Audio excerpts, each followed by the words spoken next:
Hey, what's up, guys? My name's Ty Stevenson. I'm the Waters Brewer, and I am hanging out at my house just watching the Steelers play Kansas City. Scores 15-10 in the fourth quarter. The fourth quarter just started. We got about 12 and a half minutes left in the game.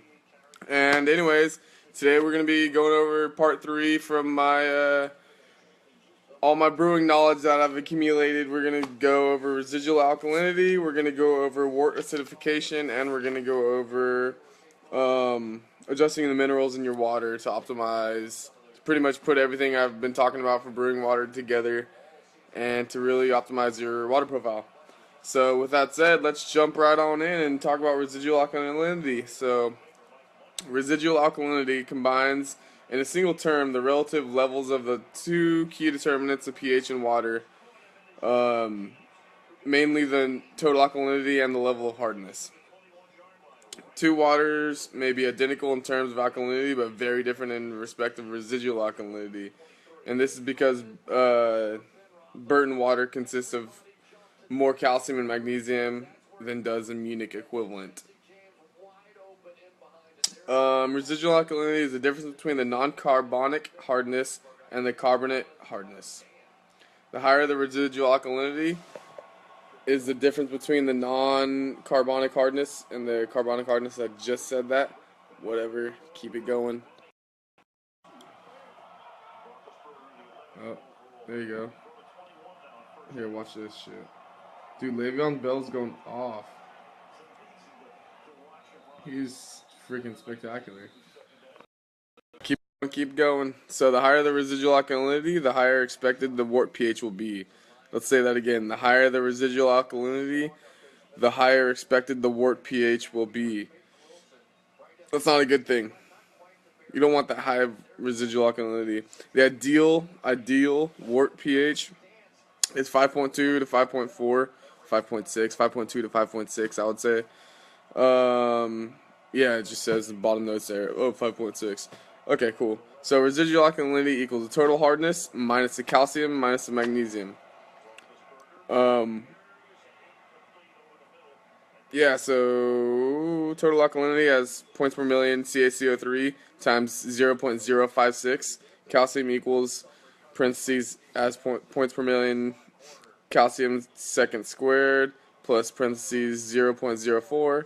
And magnesium equals parentheses as ppm magnesium squared in parentheses plus parentheses 0.033 parentheses. Okay, so the wort pH equals 5.59 plus parentheses 0.028 times residual alkalinity in the closed parentheses. Let's keep it going. That's pretty much it for residual alkalinity. I would say that's one of the main key determinants for brewing water. That calcium levels, pH could be a big thing. Sulfate and chloride as well. Magnesium's important, but not the most important thing. And same with sodium. Okay, let's move on to the next chapter. Here we got wort acidification. There are two broad categories of wort reducing agents: acids and brewing salts. Um, and so everything before this, we talked about brewing salts to lower acidity, and now we're going to be talking about acids, which I don't personally use acids, but we'll talk about it here a little bit, I guess. Here, I'll just show you guys this little chart that's in my notes here. This is for to reduce the pH by 0.01 pH unit. If you guys want to screenshot that or something, you might do better justice than me explaining it. Because, like I said, I don't really work with doing acids too much. I pretty much only do brewing salts. Okay, so yeah, next, the concept of using acids could be used in two different ways. One, a brewer might be forced to add some acid to the mash water to get the lower pH he is after. And then two, in the case of sparge water, it would take adjustments. It would make sense to adjust to add some water before it enters the lauter tun. So yeah, and then the last chapter.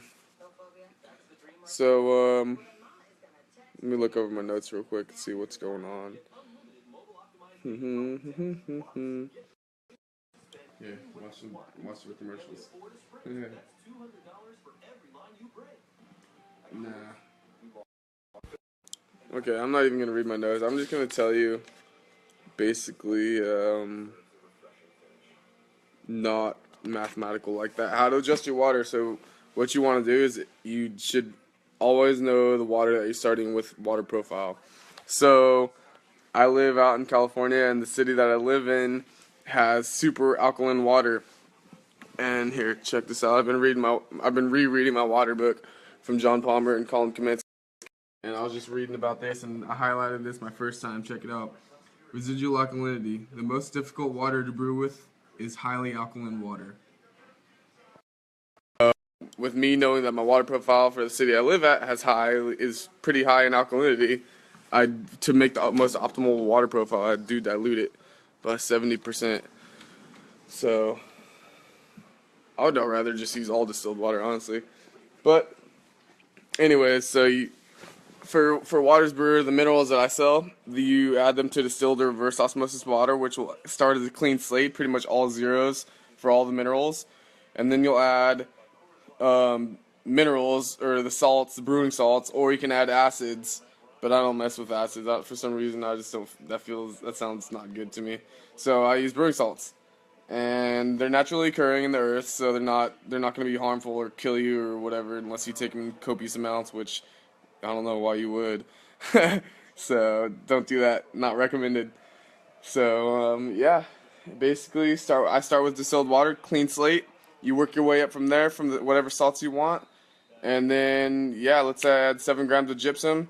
That's gonna give it more bitterness, and let's add 2 grams of calcium chloride to give it a little bit more full bodiness, and then I'll add maybe 2 grams of Epsom salt, and that'll give the yeast some health from the magnesium, because yeast, anything above 30 magnesium is not good, but you do want some magnesium because it's good for the yeast health. And then I'll do maybe 3.5 grams of baking soda, and then that'll even out the pH and make sure that you pretty much get your mash pH of 5.2 to 5.6 and counteract the other alkalinities from the calcium and magnesium. So with that said, that was for basically like a pale ale or a IPA, something a little bit more bitter, not as full-bodied and malty. And yeah, that's pretty much how you adjust your water. If you guys have any questions, just feel free to shoot me an email at ty@watersbrewer.com, and I will for sure help you guys do whatever you need.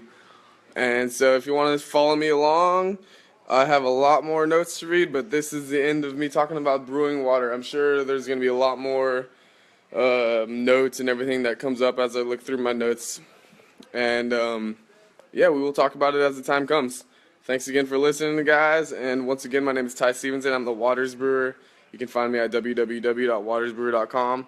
And check me out on Instagram. I take some pretty cool pictures, I think. So, yeah, good luck brewing, guys. I'll talk to you soon. Peace out. Have a good night. I don't want anybody to win. My Raiders lost, and I'm butthurt. Hope the Patriots don't win. I guess go Green Bay. Later.